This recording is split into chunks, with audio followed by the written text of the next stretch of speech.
At this place in history, we're in Hardwick with Executive Director of the Vermont Historical Society, Steve Perkins. What are we doing today? So we're going to be talking a bit about granite here in Hardwick. We have this beautiful building behind us. It's the Memorial Building in Hardwick, built in 1911 for $20,000. Princely sum in 1911, about $500,000 today, but you know what? You can't build a building like that anymore. I mean, look at those columns. That's a solid piece of granite. It's not stacked at all. We're going to go talk to Elizabeth Dow and Bethany Dunbar over near one of the last remaining granite sheds to learn all about this. So when did the granite industry really kick off in Hardwick? The first granite shed was put in right after the Civil War, just before the railroad. You can't really do granite without a railroad.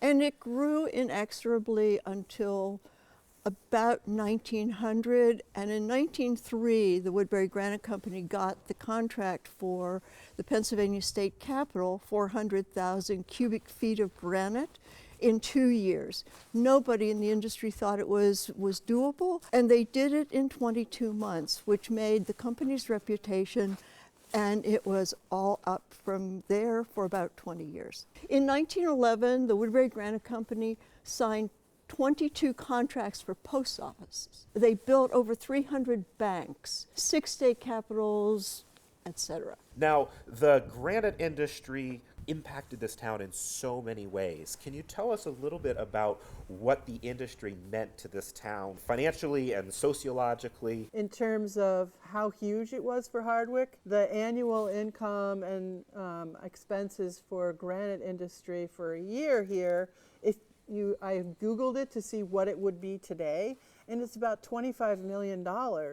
So imagine, a $25 million industry here in Hardwick. In 1910, Hardwick had foreign-born population per capita comparable to that of New York. There was a huge immigrant population, which was also true of Barre.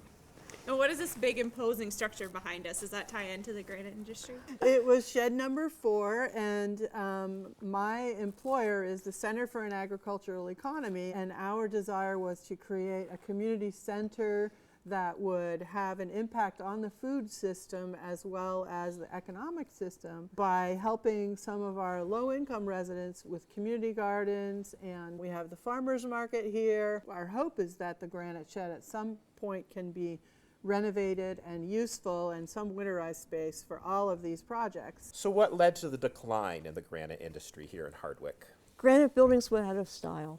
After World War I, land was expensive. Art Deco, think about the skyscrapers. Grecian, Roman temples just weren't being built anymore. And the town really struggled economically for about 70 years. And now, thanks to food, it's coming back. If you think about what the granite industry is, it's all about the working lands.